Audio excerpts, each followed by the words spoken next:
I am Dana Mitchell, 27 years old, sitting in my late Uncle Robert's while reading surrounded by vultures disguised as family.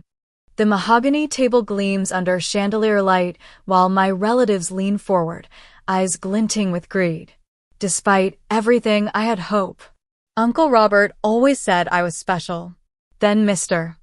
Peterson announced my inheritance. $10. 10. The room erupted in laughter.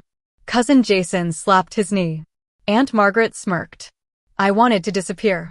Before I continue this story, let me know where you are watching from and hit subscribe if you want more stories about family betrayal turned sweet justice. Growing up in the Mitchell family meant knowing your place in the hierarchy of wealth. My place was always at the bottom, not because I was poor by normal standards, but because I chose a different path than what was expected of the Mitchell legacy. Uncle Robert was the exception. He was my father's older brother and the family patriarch after my grandparents passed away. While the rest of the family treated me like a disappointment, Uncle Robert seemed to see something in me that others missed. I still remember the day he gave me my first camera when I was 12. It was a simple digital camera, nothing fancy. But it changed my life. Dana, he had said, his blue eyes twinkling beneath bushy white eyebrows, some people see the world in dollars and cents. But you, my dear, you see the world through frames and moments. Never lose that. The Mitchell empire was built on real estate and investments. My grandfather had started with one apartment building in downtown Boston and expanded until the Mitchell name was on some of the most prestigious properties in New England. Uncle Robert had doubled the family fortune through smart investments and business diversification. The family expected all Mitchell children to study business or finance and join the company. I studied photography instead. My decision created a rift that never healed. My parents tried to be supportive, but I could see the disappointment in their eyes. They had passed away in a car accident 5 years ago, leaving me even more isolated from the family. Only Uncle Robert maintained contact, occasionally inviting me to his penthouse where he would ask about my latest projects while the rest of the family discussed business over expensive wine. Aunt Margaret, Uncle Robert's sister, was particularly vocal about my career choice. Photography is a hobby, Dana, not a profession, she would say with a dismissive wave of her bejeweled hand. Her children, Heather and Jason, had followed the proper Mitchell path. Heather was a financial analyst, and Jason worked directly under Uncle Robert in the family business. Lawrence Davenport was Uncle Robert's business partner and closest friend.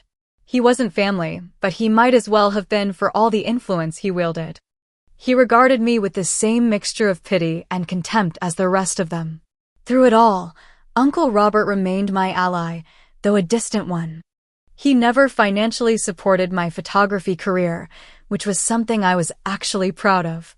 I wanted to make it on my own merits, but he would call occasionally to check in, and sometimes I would spot him at gallery showings where my work was featured, though he would disappear before I could approach him.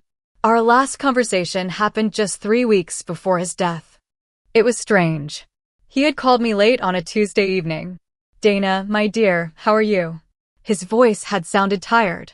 I am okay, Uncle Robert. Working on a new series about urban isolation. How are you feeling? I had heard from Heather that he had been ill. Oh, this old body is just reminding me of its age, he had chuckled. I wanted to tell you that I saw your exhibition at the Hamilton Gallery last month. Your work has matured beautifully. I was shocked. You were there? Why didn't you say hello? There was a pause. I prefer to observe sometimes. Dana, I want you to know that I am proud of you. You followed your passion despite the pressure. That takes courage. Thank you, Uncle Robert. That means a lot coming from you. Another pause. I have always believed that true wealth is not what you own, but who you are. Remember that, won't you? At the time, I thought he was just being philosophical. Now, I wonder if he was trying to tell me something. The call about his death came on a rainy Thursday morning. Uncle Robert had passed away in his sleep at 72. The call about the will reading came a week later. I almost didn't go. What was the point? I knew Uncle Robert cared for me, but I had no expectations of an inheritance. Besides, I didn't want to deal with the family's judgment. My one-bedroom apartment with its converted closet darkroom was a far cry from the Mitchells' standard of living. But something pulled me there. Maybe it was a need for closure. Maybe it was the faint hope that Uncle Robert would have left me some small token of affection. A book, perhaps, or one of his landscape photographs that I had always admired. I never expected what actually happened.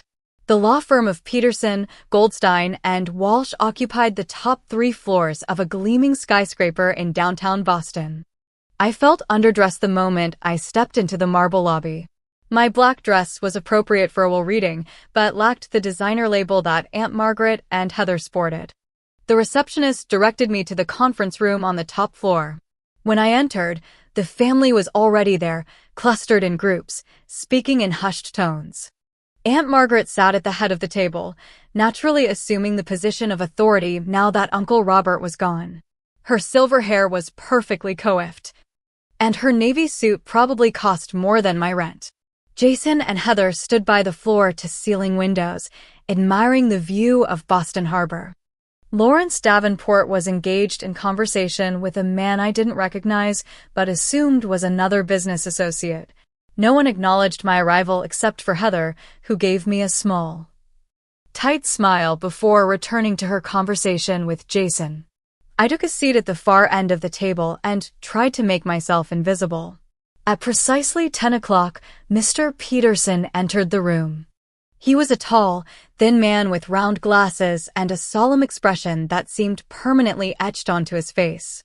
He carried a leather portfolio and was accompanied by a younger associate who wheeled in a cart with what I assumed were documents related to Uncle Robert's estate. "Good morning, everyone," Mr. Peterson said, taking his position at the head of the table opposite Aunt Margaret. "We are gathered here today to discuss the last will and testament of Robert James Mitchell.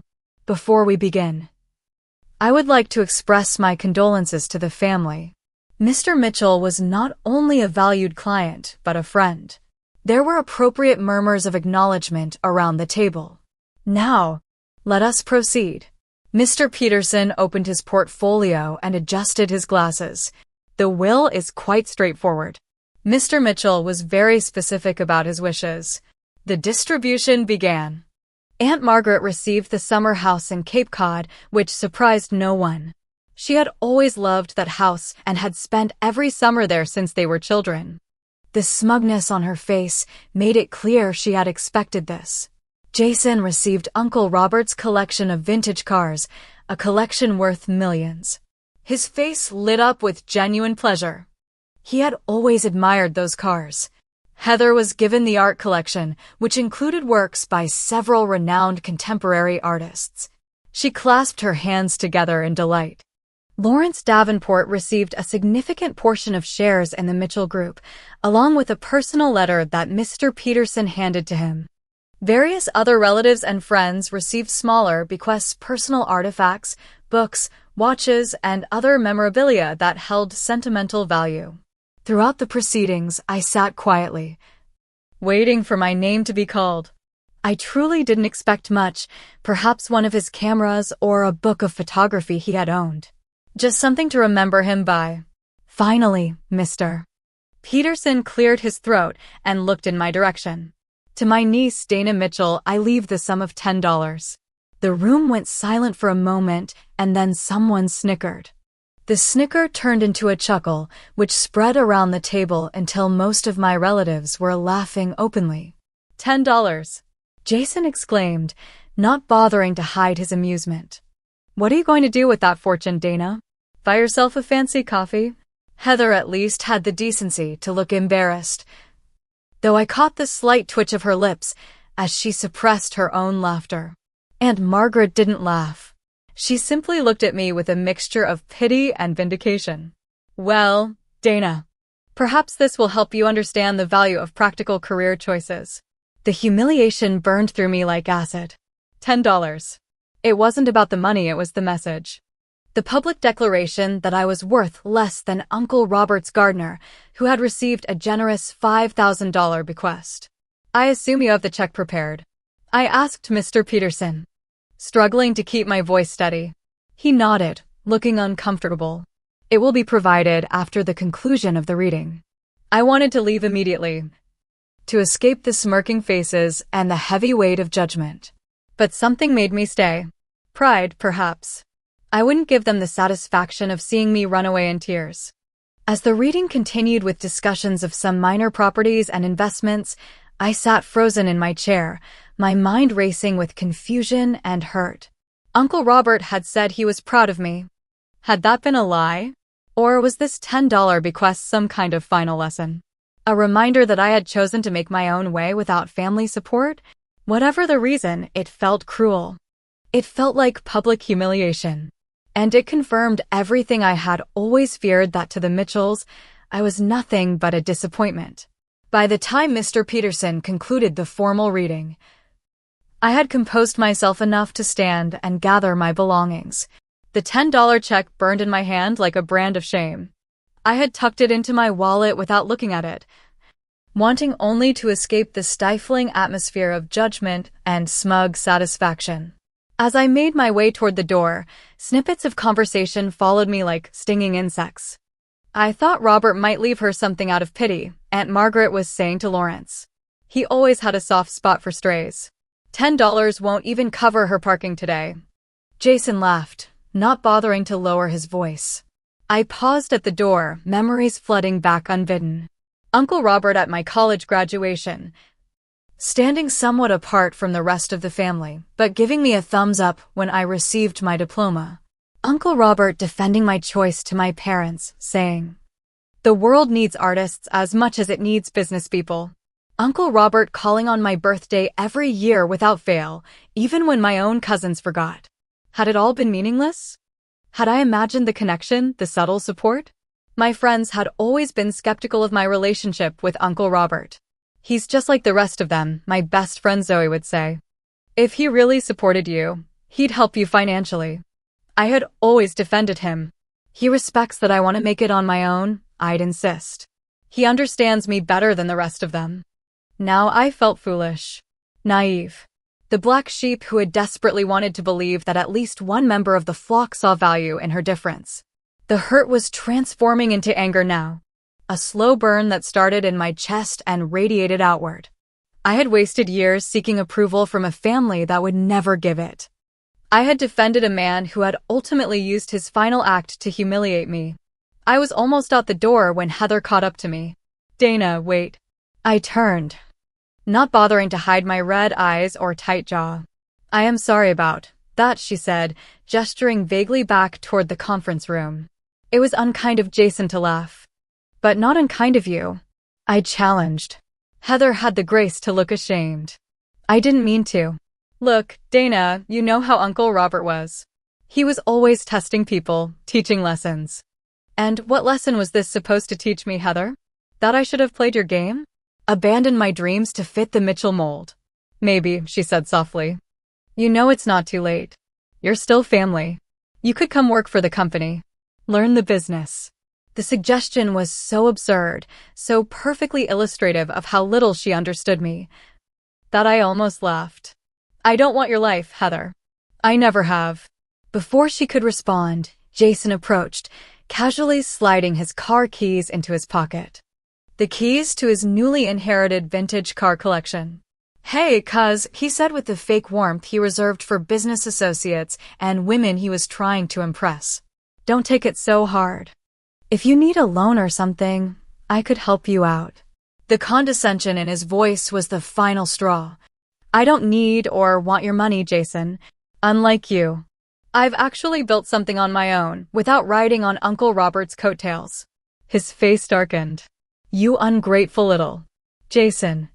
Aunt Margaret's sharp voice cut through his brewing tirade. She had approached without me noticing. "That's enough. Dana has made her choices, and now she must live with them. Just as Robert made his choice clear today." I looked at the three of them standing there, my family by blood, but strangers in every way that mattered. "You know what? You're right. Uncle Robert did make his choice clear. And I'm making mine. Goodbye." I turned to leave again when Mr. Peterson's voice called from the doorway. "Ms. Mitchell?" A moment, please, before you go. The family exchanged curious glances. There are some additional papers you need to sign, Mr. Peterson explained, his expression unreadable. Jason snorted. Probably a waiver promising not to contest the will for more than your $10. I ignored him, debating whether to stay or just walk out. Something in Mr. Peterson's eyes, a quiet intensity one hadn't noticed before, made me hesitate. It won't take long, he added. Fine, I said, my curiosity overcoming my desire to escape. We'll wait for you. Dana, Aunt Margaret said, though her tone suggested this was more about propriety than actual concern. That won't be necessary, Mr. Peterson interjected smoothly. This may take some time. And I'm sure you all have pressing matters to attend to. And Margaret looked like she wanted to object, but Lawrence placed a hand on her arm. Margaret. We do have that meeting with the board at 1. Perhaps we should go prepare. With visible reluctance, Aunt Margaret nodded. Very well. Dana. We'll be in touch about the memorial service arrangements. I doubted that, but I nodded anyway, relieved that they would be leaving. As the family gathered their belongings and filed out, I stood awkwardly by the door, wondering what additional humiliation awaited me in these papers I needed to sign. I had no idea that my life was about to change forever. The heavy door closed behind my departing family with a definitive click. Mr. Peterson waited a moment, head tilted as if listening for retreating footsteps, before he turned to me with an entirely different expression than he had worn during the will reading. The solemn mask had fallen away, replaced by something that looked almost like anticipation. Miss Mitchell, Dana, if I may please come back to the conference room. Confused but intrigued by this change in demeanor, I followed him back to the massive table where moments ago I had received my $10 insult. The young associate who had been present earlier was now gone. Please sit down, Mr. Peterson gestured to a chair not at the end where I had been before, but at the head of the table, Uncle Robert's symbolic position. When I hesitated, he nodded encouragingly. It's quite appropriate, I assure you. Once I was seated, Mr. Peterson took a chair to my right and reached into his portfolio, extracting a sealed envelope that looked different from the formal documents he had been reading from earlier. This was a personal stationery envelope with my name written on it in what I immediately recognized as Uncle Robert's distinctive handwriting. Before I give you this, Mr. Peterson said, I want to explain something. I have been the Mitchell family attorney for over 30 years. I worked with your grandfather and then with your uncle. In all that time, I have never seen a more carefully constructed plan than what Robert put together in the final months of his life. Plan? I echoed, thoroughly confused now. Your uncle was diagnosed with terminal cancer 8 months ago, Mr. Peterson said gently. He chose to keep this private, telling only me and his doctors. He used his remaining time to, well, I believe his letter will explain better than I can. He handed me the envelope.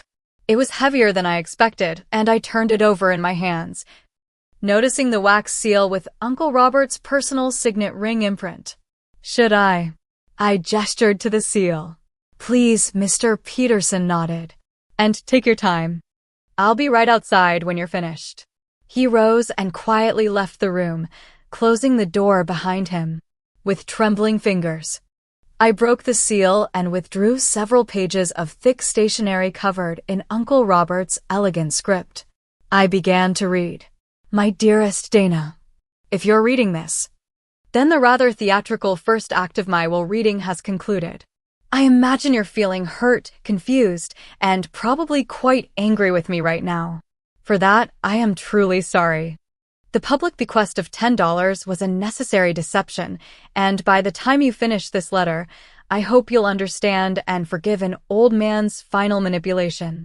First, you should know that you are, in fact, the primary beneficiary of my estate. The public bequests your family received today represent less than 20% of my total assets.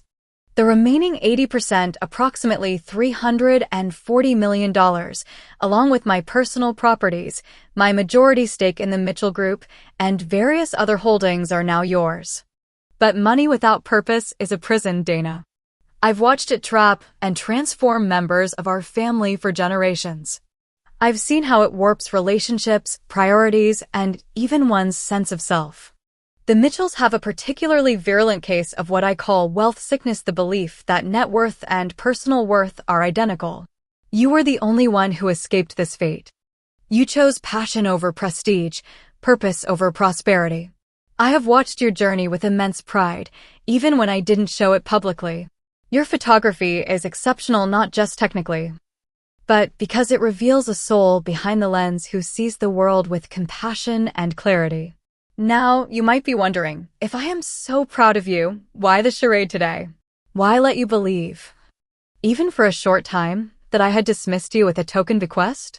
The answer is twofold. First, I needed to protect you. Had the family known you were inheriting the bulk of my estate, they would have immediately set about trying to influence you, control you, or contest my wishes.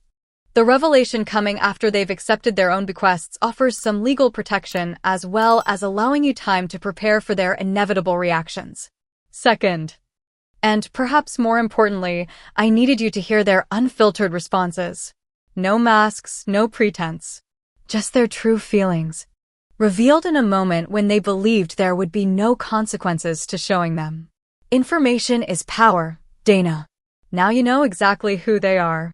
What you might not know is who I really am. Or was. The public face I showed the world, Robert Mitchell, business tycoon, was only part of my identity. In private, I had another passion. I collected art not just to display wealth, but because I genuinely loved it. And for the past 5 years, I have been your most devoted collector. The name Patrick Sullivan is probably unfamiliar to you. It was my pseudonym, under which I purchased your work from galleries across the country. Every major sale you've made since you began showing professionally, I was your buyer. I have a private gallery in my Beacon Hill home filled with your photographs. Mr. Peterson will give you the key. I didn't do this out of pity or charity. I did it because your work moves me. It shows the world as it is, not as we wish it to be or fear it might become.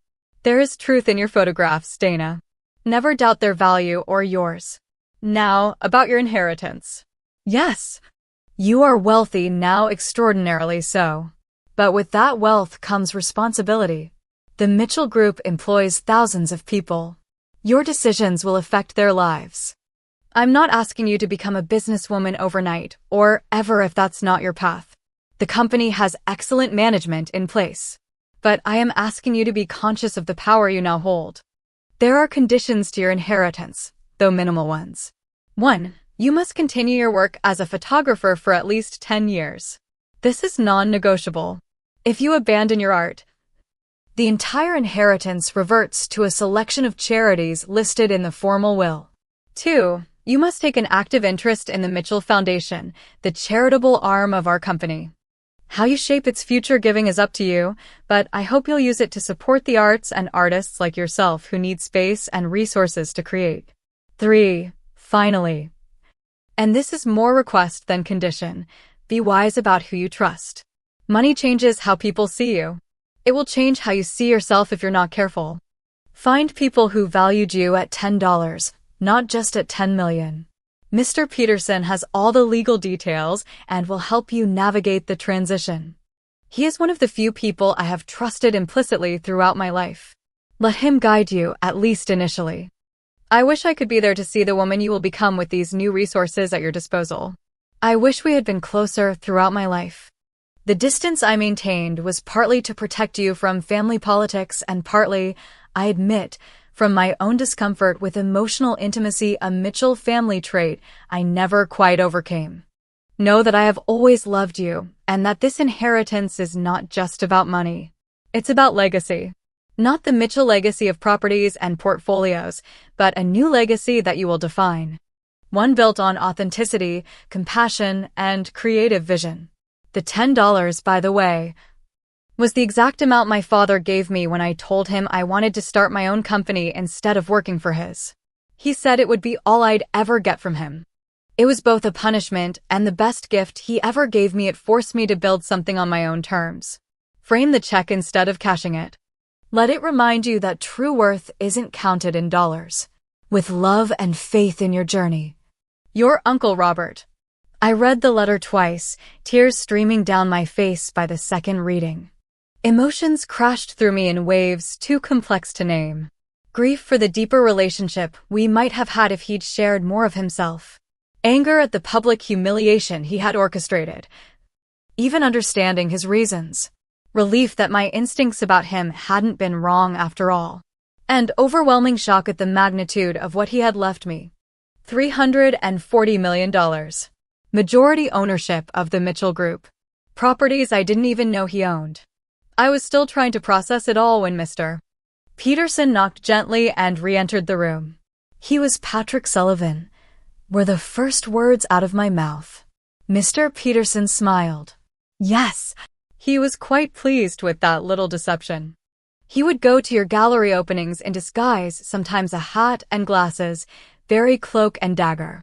He was enormously proud of you, Dana. Why didn't he just tell me? Robert was complicated. He believed that making your own way, without family influence or support, would forge a stronger character. But he couldn't bear to see you struggle too much.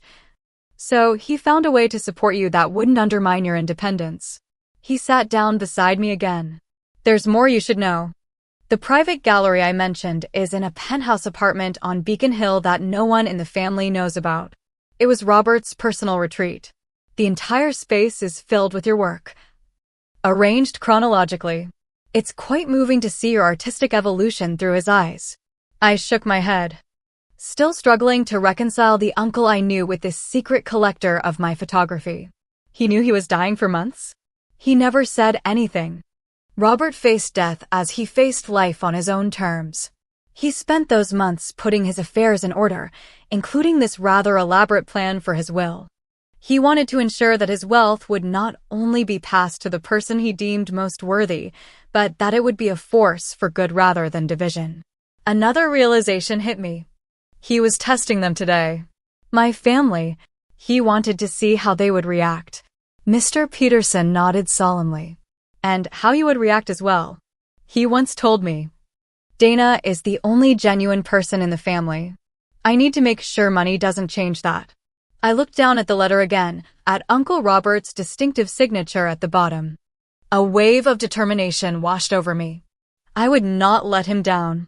I would use this unexpected gift with the same integrity I had tried to bring to my photography.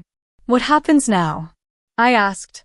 Now, Mr. Peterson said, sliding a thick folder across the table, we begin the process of transferring assets into your name. And you decide how and when to tell your family about the actual terms of your inheritance. I thought about Aunt Margaret's dismissive comments, Jason's mocking laughter. Even Heather's condescending suggestion that I come work for the family business. I think, I said slowly, that they can wait a little while to find out. Mr. Peterson's eyes twinkled. I believe your Uncle Robert would approve of that decision. As the reality of my new situation began to sink in, I felt a strange mixture of exhilaration and terror. My life had completely transformed in the space of an hour. Everything I thought I knew about Uncle Robert, about my place in the family, about my future had been appended. But one thing remained clear: I would honor his faith in me. Not just by meeting the conditions of the inheritance, but by remaining true to myself in the face of extraordinary change. The $10 check was still in my wallet. Mr. Peterson was right, I would frame it rather than cash it. A reminder that sometimes what looks like rejection is actually the beginning of something far more valuable than money, truth. The week following the will reading passed in a blur of meetings, paperwork, and revelations. Mr. Peterson introduced me to a team of financial advisors, attorneys, and management consultants who would help me navigate my new position as the majority shareholder of the Mitchell Group and beneficiary of Uncle Robert's vast personal fortune. Patricia Reynolds. The financial advisor Mr. Peterson had personally selected was a no-nonsense woman in her 50s who had a gift for explaining complex financial concepts in accessible terms. Your uncle's estate is more diverse than most, she explained during our first meeting in her downtown office. Beyond the Mitchell Group shares, which are worth approximately $200 million, you now own commercial real estate in 5 states, a significant portfolio of blue-chip stocks and bonds, private equity stakes in several tech startups, and of course, the physical properties residential and commercial.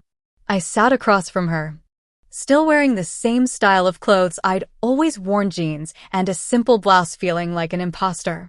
It's overwhelming, I admitted. Patricia nodded. It would overwhelm anyone. But we'll take it step by step. Your uncle left very clear instructions about the transition. He wanted you to have time to adjust to your new circumstances without feeling pressured to make immediate decisions about the business. What about my family? When will they find out? That's entirely up to you, Patricia said. Legally, the transfer of shares will become public knowledge within 30 days when the SEC filings are completed. But you could inform them sooner if you wish. I thought about it. Part of me wanted to call Aunt Margaret immediately to hear the shock in her voice when she learned the truth. But a wiser part recognized that such an impulse came from a place of hurt and vindictiveness, not who I wanted to be. I'll wait, I decided. I need time to figure out how I'm going to handle this. I don't want to react emotionally. Patricia nodded approvingly. A wise choice.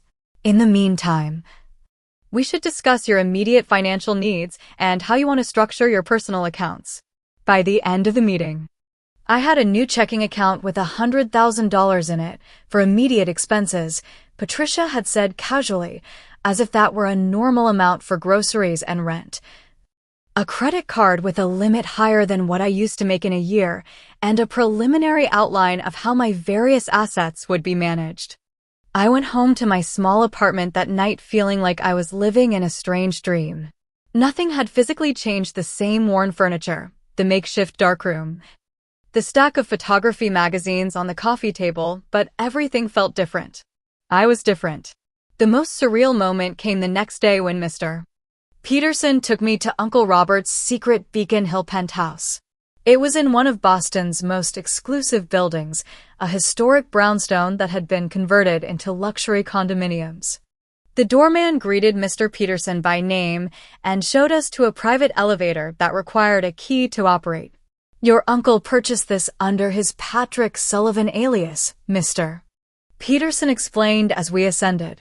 Even the building management doesn't know who really owned it. The elevator opened directly into the penthouse, and I gasped when I stepped out. The space was incredible, a massive open-concept living area with soaring ceilings and walls of windows overlooking Boston Common. But what took my breath away were the photographs, my photographs covering nearly every wall. They were beautifully framed and professionally lit, arranged in chronological order from my earliest student work to my most recent series. It was like walking through a museum dedicated to my artistic journey. He collected everything. I whispered, moving from image to image. Some I recognized as pieces that had sold at galleries, others were from limited edition prints. A few I couldn't even remember creating. They must have been student work that somehow found its way to him. The Patrick Sullivan purchases were only part of it, Mr. Peterson said, watching me with a gentle smile. He had other aliases for buying your work when he didn't want to raise suspicions by having the same collector acquire too many pieces. In the center of the main room was a large desk with a leather portfolio placed precisely in the middle. He left that for you as well, Mr. Peterson said. I'll give you some privacy. Inside the portfolio was a collection of my images that had never been published or exhibited: early work, experimental pieces, even some personal photographs I had taken during family events. Along with them was another note from Uncle Robert. Art is truth told by deception. The camera lies to tell an honest story. Perhaps my own deception can be forgiven if it leads you to your truth. This space is yours now, a studio, a gallery, a home if you wish it to be. I hope you'll use it to create without limitations. That night, I slept in Uncle Robert's secret penthouse. Surrounded by my own work and the evidence of his secret support, it felt right, somehow a bridge between my old life and whatever came next. 2 weeks after the will reading, Aunt Margaret hosted a dinner ostensibly to discuss Uncle Robert's memorial service. I knew the real purpose was to solidify her position as the new family matriarch and to begin sorting out the new power dynamics now that Uncle Robert was gone. I debated not attending. I didn't owe them my presence, especially after their behavior at the will reading. But curiosity won out. I wanted to see them while armed with the knowledge they didn't yet have. I arrived at Aunt Margaret's Brookline mansion fashionably late, dressed in a simple but elegant black dress that I'd purchased with my new credit card. It wasn't ostentatiously expensive, but it was well made and fit perfectly, a small upgrade that gave me confidence without broadcasting the change in my circumstances. The family was gathered in the formal living room when I arrived. Conversation paused momentarily as heads turned to assess me. I saw the subtle evaluations in their eyes, my clothes, my hair, my demeanor all being silently judged and categorized. "Dana," Aunt Margaret said with practiced warmth. "How nice of you to join us. We were just discussing the memorial service arrangements." "Sorry I'm late," I said, accepting the glass of wine a server offered me. "I had a meeting that ran long." "A meeting?" Jason asked with poorly concealed amusement. "Did someone finally decide to buy one of your photos?" Before, a comment like that would have made me flush with embarrassment and anger. Now, knowing what I knew, I simply smiled. "Something like that." My calm response seemed to unsettle him more than any retort would have. He frowned slightly, trying to read the change in me. Dinner was served in the formal dining room, with Aunt Margaret taking the head of the table, the position that had been Uncle Robert's. I noted the symbolism without comment. Let her enjoy the illusion of succession for now. Throughout the meal, I observed my family with new eyes. The petty power plays, the subtle competitions, the performance of wealth and sophistication, it all seemed so transparent now. They were playing a game whose rules I had finally learned, just as I had decided not to play anymore. "Dana, you're quiet tonight," Lawrence Davenport commented midway through the main course. "Usually by now you'd be telling us about some artistic project or other." I took a sip of wine. "I'm working through some changes in my professional direction," I said truthfully. "It's taking a lot of my focus right now." "Changes?" Heather perked up. "Are you finally considering my suggestion about joining the company? I'm sure we could find a position in marketing or communications that would suit your creative inclinations." The condescension in her tone was exactly what I had come to expect. But now it almost amused me rather than wounding me. "No, nothing like that," I said. "But thank you for the concern." "Well, whatever it is. I hope it's more practical than chasing gallery showings," Aunt Margaret said. "Robert's passing should be a reminder to all of us about the importance of security and family legacy." I raised my glass slightly. "To family legacy," I said. "And to Uncle Robert, who understood its true meaning better than anyone." Confusion flickered across several faces at my cryptic toast, but they raised their glasses nonetheless. After dinner, as coffee was being served in the living room, Jason cornered me by the fireplace. "Okay, what's going on with you?" he demanded. "You're different. Did something happen after we left the will reading?" I looked at my cousin, my blood relation, who had laughed at my supposed misfortune without a second thought. "Life is full of surprises, Jason," I said. "Sometimes things aren't what they seem." "What does that mean? Did Peterson give you something else from Uncle Robert? Was there another bequest?" His rapid questions confirmed what I'd suspected. He was worried there was something he didn't know, something that might threaten his comfortable assumptions. "If there was," I said carefully, "do you think you deserve to know about it after how you behaved at the reading?" His face flushed. "That was just, look, we were all emotional that day. You can't hold a little laughter against me, can't I?" I replied, my voice level. "Interesting. I'll remember that perspective." Before he could respond, I walked away, leaving him staring after me with growing suspicion. Aunt Margaret caught up with me as I was preparing to leave. "Dana," she said, her voice pitched low so others couldn't hear. "What are you not telling us? Did Robert leave you something else?" The directness of her question surprised me. Unlike Jason, Aunt Margaret had always been more calculating. "Why would you think that?" I asked. "Because you're different tonight." Confident. Almost knowing. Her eyes narrowed. "And because Robert always had a soft spot for you. Despite your choices."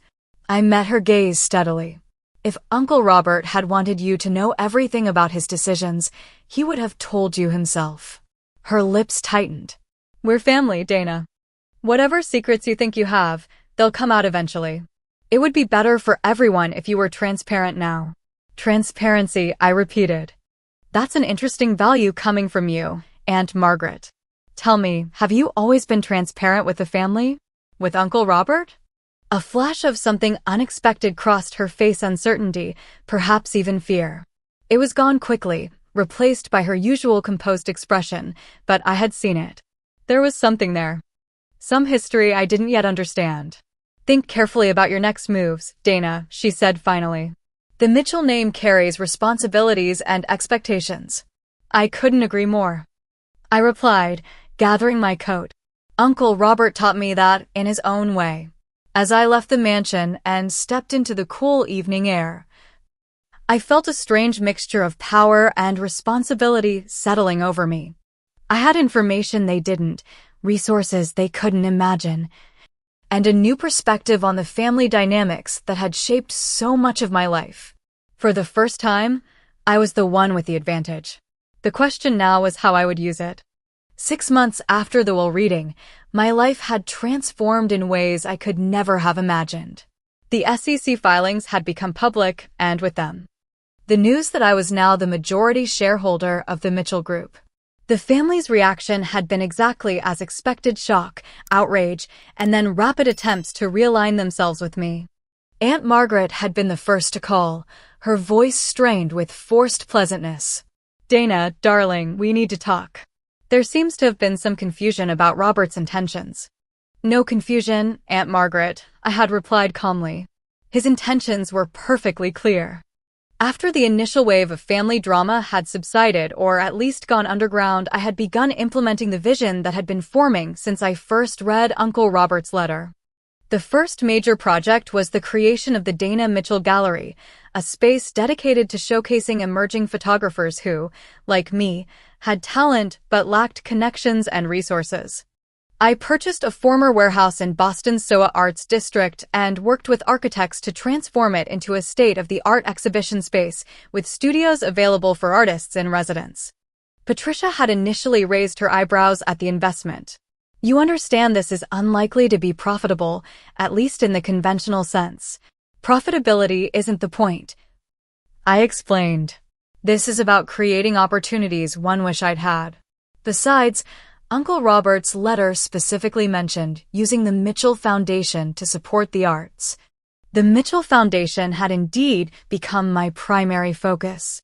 Previously, it had made safe, tax-advantageous donations to established museums and cultural institutions.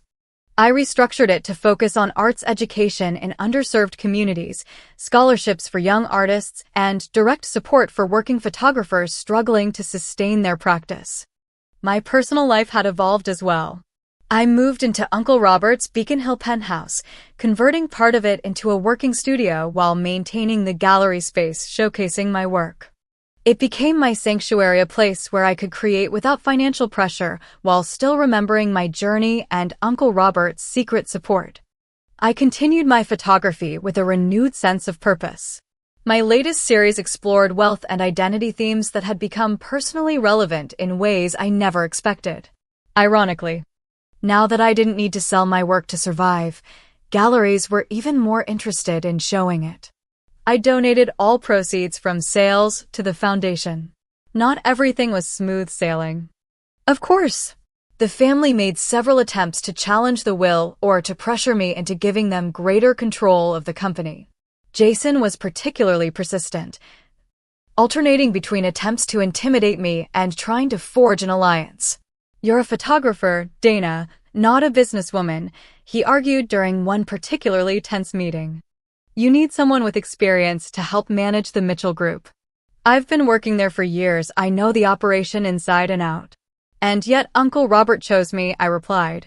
Perhaps he saw something in my perspective that he found valuable. Besides, I'm not managing day-to-day operations, that's what the executive team is for. My role is governance and vision. What I didn't tell him was that I had been studying business, intensively working with tutors, taking courses, reading everything I could about corporate governance and responsible investing. I might not have an MBA, but I was determined to understand the business I now owned. Heather approached me differently. After several awkward attempts at rekindling our cousin relationship, she finally came to me with what seemed like genuine remorse. "I was jealous of you," she admitted over coffee one afternoon in my penthouse. "You had the courage to follow your passion, while I just did what was expected." "You could still change directions," I suggested. "It's not too late." She shook her head. "I wouldn't even know where to start. I've been a Mitchell for so long, I'm not sure who I am without that identity." Her vulnerability surprised me, and over the following months, we began rebuilding a relationship not as Mitchell heirs, but as two women trying to define themselves beyond family expectations. Aunt Margaret remained the most difficult family member to navigate. Her attempts to maintain control of family matters continued, though more subtly now that she understood my position. I kept her at arm's length, remembering Uncle Robert's warning about trust. The most unexpected development in my new life came in the form of Michael Bennett, a journalist who contacted me about an interview for an article on arts philanthropy. He was intelligent, genuinely interested in the work of the foundation, and refreshingly unimpressed by the Mitchell name. "So you're rich now," he said bluntly during our first meeting. "The question is, what are you doing with it that actually matters?" His directness was challenging and exactly what I needed, a perspective untainted by family history or social climbing. We began dating 3 months after that interview, and I faced the complicated question of how much to share about my wealth and when. I opted for transparency relatively early, inviting him to the penthouse for dinner instead of meeting at restaurants as we had been. "Wow," he said, taking in the space and the photographs. "This is not what I expected." "Does it change things?" I asked, suddenly vulnerable. He considered the question seriously. "It changes my understanding of your context," he said finally. "But not how I feel about you." Over time, I came to believe him. Michael treated my wealth as an incidental fact about me, neither the most interesting thing nor something to be ignored. His career was important to him, and he made it clear he had no interest in living off my money. "I like paying for my own stuff," he said simply. "Independence matters to me." "I imagine you understand that better than most rich people." I did understand. It was what had driven me to build my photography career without family help, what had earned Uncle Robert's respect, and what continued to guide my decisions despite my changed circumstances. As the 1-year anniversary of Uncle Robert's death approached, I made a discovery that connected me even more deeply to his memory. While going through some old storage boxes in the penthouse, I found a collection of photographs not mine, but his. They were remarkable black and white images of Boston from the 1970s and 80s, showing a side of the city rarely captured in that era: working-class neighborhoods, immigrant communities, street scenes full of life and character. The discovery of Uncle Robert's hidden artistic talent was like finding a missing puzzle piece. It explained his understanding of my passion, his secret support of my career. He hadn't just been a businessman playing at art appreciation, he had been an artist himself, one who had chosen a different path but never lost his creative eye. I decided to honor this connection by including a selection of his photographs in a special exhibition at my gallery. Robert Mitchell.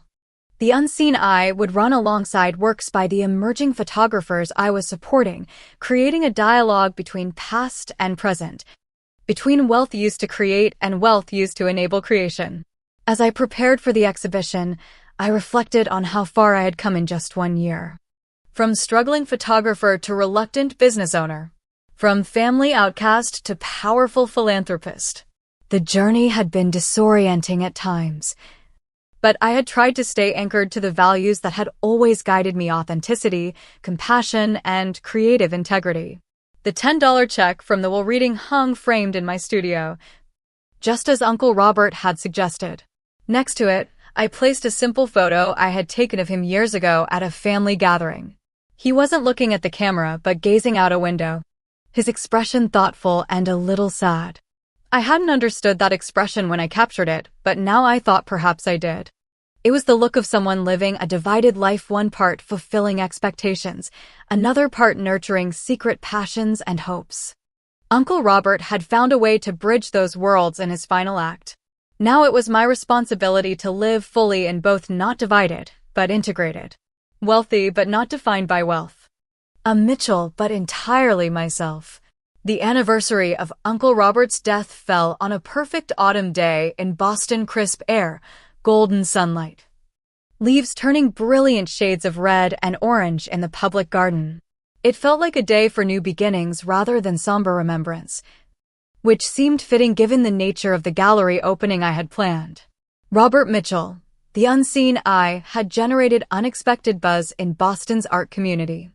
The discovery of a secret photographer in one of the city's most prominent business families was irresistible to local media, and the quality of Uncle Robert's work surprised even seasoned photography critics. These images reveal a profound empathy and technical skill that clearly never found full expression, wrote the Boston Globe's arts reviewer in a preview piece. One wonders how Mitchell's artistic career might have developed had he chosen a different path. I had invited the entire Mitchell family to the opening, unsure who would actually attend. In the year since the will reading, the family dynamics had shifted in complex ways. Some relationships had healed somewhat, while others remained strained or had developed new complications. The gallery space looked spectacular. The main exhibition area featured Uncle Robert's work, large format black and white prints that showed his eye for composition and human moments. A smaller adjoining gallery showcased 6 emerging photographers who had received the first round of grants from the Mitchell Foundation. My own work was displayed in a third space, creating a visual conversation across 3 generations of photography: my uncle's hidden passion, my established practice, and the fresh perspectives of artists just beginning their journeys. I arrived early to oversee the final preparations, walking through the transformed warehouse with a mixture of pride and nervous anticipation. Michael joined me shortly after, looking handsome in a suit that he'd insisted on buying himself despite my offers to help. "This is incredible, Dana," he said, taking in the space. Robert would have been proud. "I hope so," I replied. Sometimes I still feel like I'm trying to solve a puzzle he left behind. Like there are pieces of his intentions I haven't fully understood yet. Michael squeezed my hand. "Maybe that's the point. He gave you resources and possibilities, not a roadmap. The choices are yours to make."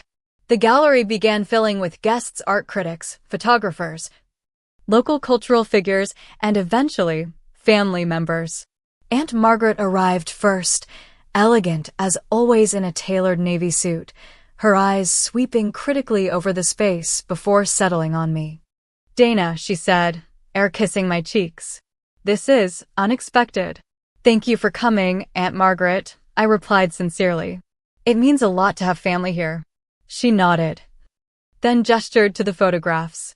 "I had no idea Robert took these. He never mentioned any interest in photography." "I don't think he felt he could," I said. The family had certain expectations. Something flickered in her eyes, recognition, perhaps, or regret. "Yes," she said quietly. "We did." Jason arrived with his new girlfriend, a sleek blonde who worked in finance and seemed utterly bored by the art. He had been keeping his distance since our last confrontation over company matters, but tonight he made an effort at civility. "Nice place," he said, looking around. "Though I still don't understand why you'd spend millions on a warehouse when you could have used existing gallery space." "Because this isn't just about displaying art," I explained. "The building includes studios, darkrooms, and teaching spaces. It's a community resource, not just an exhibition venue." He shrugged, clearly not getting it, but at least he wasn't openly hostile. Progress of a sort. Heather came alone and spent genuine time looking at each photograph, particularly Uncle Robert's. When she reached me, her eyes were damp. "I never knew him," she said softly. "Not really. None of us did, I think." "I'm still getting to know him," I admitted. "These photographs showed me a side of him I never saw when he was alive." "Do you think he was happy?" Heather asked. Living the life that was expected of him instead of pursuing this? It was a profound question, one I had been asking myself throughout the process of curating his work. I think he found ways to express his true self, even within constraints, I said carefully. And I think his gift to me was the chance to live without those same constraints. The evening progressed with speeches, champagne, and the satisfying buzz of people engaging deeply with the photographs. Critics took notes, collectors inquired about purchases, all proceeds would go to the foundation, and most importantly, the emerging artists whose work was featured had the opportunity to discuss their vision with an influential audience. Near the end of the event, Mr. Peterson appeared at my side, looking somewhat out of place among the artsy crowd in his conservative suit. "Ms. Mitchell," he said formally, though his eyes were warm. "Your uncle would have been pleased and somewhat mortified to have his private work so publicly displayed." I laughed. "I know, but I think he would have understood why it mattered to share it." "Indeed, Mr. Peterson glanced around to ensure we weren't overheard, then lowered his voice. "I have something for you. Robert asked me to deliver it on the anniversary of his passing." He handed me a small envelope similar to the one I had received at the will reading. My name was written on it in Uncle Robert's handwriting. "Should I?" I gestured toward a quiet corner. "Please," Mr. Peterson nodded. "I'll make sure you're not disturbed." I slipped away from the crowd and found a private moment to open the envelope. Inside was a single sheet of paper, with just a few lines written in Uncle Robert's distinctive script. "Dana, a year has passed. You face the immediate challenges of wealth and family expectations. The harder work now begins holding on to yourself amidst comfort, maintaining purpose when necessity no longer drives you. Remember, money makes a wonderful servant, but a terrible master. Let it serve your vision, not define it. With enduring faith in your journey. R." I read the note twice, then carefully tucked it away. Uncle Robert was right, as usual. The past year had been about adjustment and reaction. The real test would be what came next, when the novelty had worn off and the day-to-day reality of my new life became routine. Rejoining the event, I felt a renewed sense of purpose. The gallery was just the beginning. There were so many possibilities for meaningful action: the Foundation's work, my own photography, even potential reforms within the Mitchell Group itself. As the evening wound down, I found myself standing with Aunt Margaret in front of one of Uncle Robert's most powerful photographs, a dignified older woman sitting on the steps of her triple-decker in South Boston. Neighborhood children playing around her. "He always was interested in people's stories," Aunt Margaret said unexpectedly. "That's what made him such a good businessman, I suppose. He could see beyond the surface." Yes, I agreed. He could. She turned to me, her expression more open than I had ever seen it. "I won't pretend to understand his decision to leave the company to you. But after seeing his true perspective, perhaps I'm beginning to." It wasn't an apology or even a complete reconciliation, but it was an acknowledgement.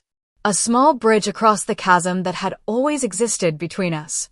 "Would you like to come to dinner next week?" I asked impulsively. "Just the two of us?" "I'd like to hear more about him from your perspective." Surprise flickered across her face, followed by something that might have been gratitude. "I'd like that," she said simply. As the last guests departed and Michael helped the staff begin cleaning up, I stepped outside for a moment of quiet reflection. The Boston skyline glittered against the night sky, the old city and the new coexisting in architectural harmony. A year ago, I had been Dana Mitchell, struggling photographer and family disappointment. Now I was Dana Mitchell, gallery owner, philanthropist, business leader, and still a photographer. Still finding my way through the viewfinder of my camera. What Uncle Robert had given me wasn't just wealth. It was possibility. The possibility to define success on my own terms, to create opportunities for others, to maintain my authentic self even as my circumstances changed dramatically. The $10 inheritance that had initially seemed like such a cruel joke had indeed been the key to something far more valuable than money: freedom. Freedom from financial worry, yes. But more importantly, Freedom from the need to prove my worth to a family that measured value in dollars and status. That freedom came with responsibility, of course. To use resources wisely. To create rather than merely consume.